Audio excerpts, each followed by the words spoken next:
So good everyone, my name is Pinor Pili Navares, and today I am going to report this topic, the impact of media, or in short, the effects of media.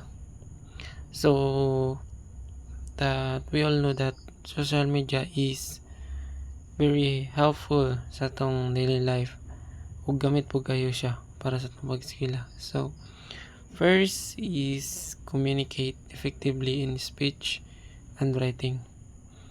Example is work collaboratively. For example, ana is kanang naay mga for example kita may mga online class or group project, group assignments kana mga na good sa mga through online or paggamit sa social media. So next is use technological tools. For example, ana is kanang PowerPoint presentation or Canva nga gina-use nato for our presentation sa atong report. Gamit kayo.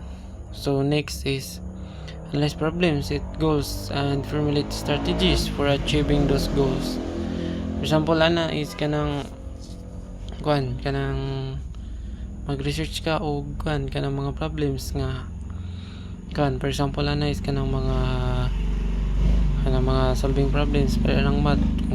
Kung wala kayo kay kasabtan pwede ka mag-search mo patabang search ka sa YouTube or sa other sites. Next is check out information or skills on their own as needed to meet their goals. Kung kay mga mananog tutorial, kung wala ka kabulon sa imong button, so pwede ka mananog tutorial through apps or sites like YouTube, YT. So social media is gamit yung guys ato for our daily life, but not in a way nga masobrahan na po ta gamit. So kung naay positive way sa paggamit og social media, na po yung negative way or impact na po yung negative impact ang social media.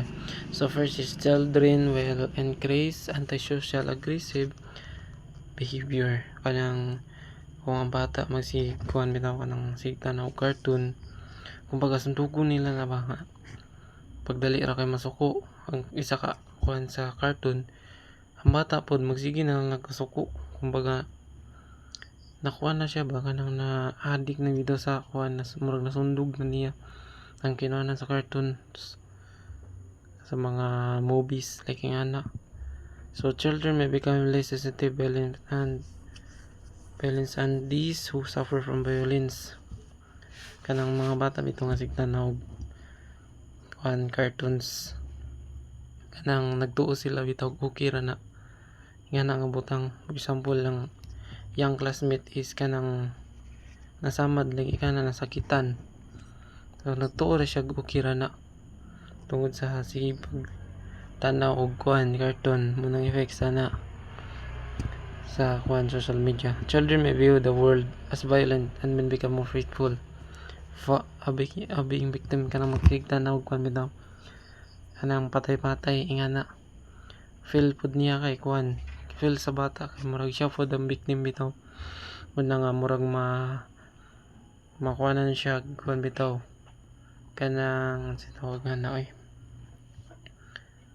kanang matrauma bitaw ang bata ang magawas og balay tungod sig pananaw ng salida nga patay-patay nga murag siyang apektuhan. So children will desire to see more violence in entertainment and real life.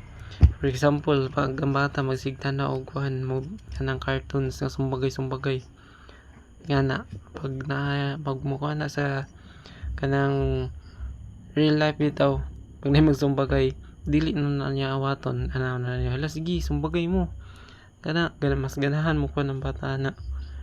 So mo nang epekto no. So children may view violence as an acceptable way to settle conflicts.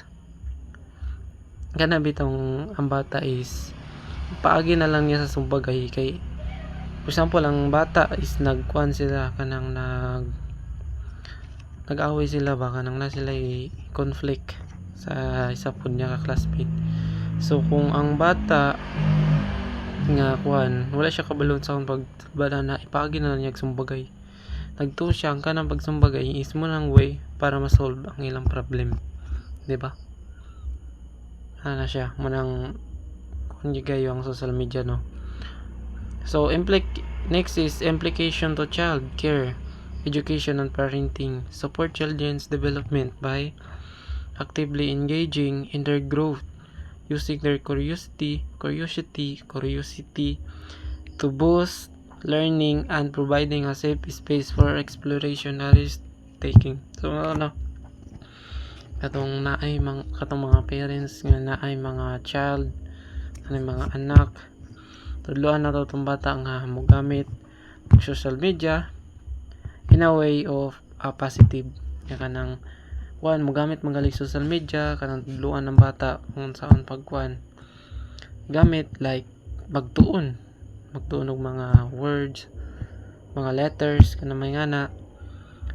So kung manggaling pwede na to sila ikon sa social media, dili kayo nito sila focus sa social media, i-focus na to sila sa in real life, kanang magdula-dula ana para ma-explore po nila ilang ma-explore nila ang world ana.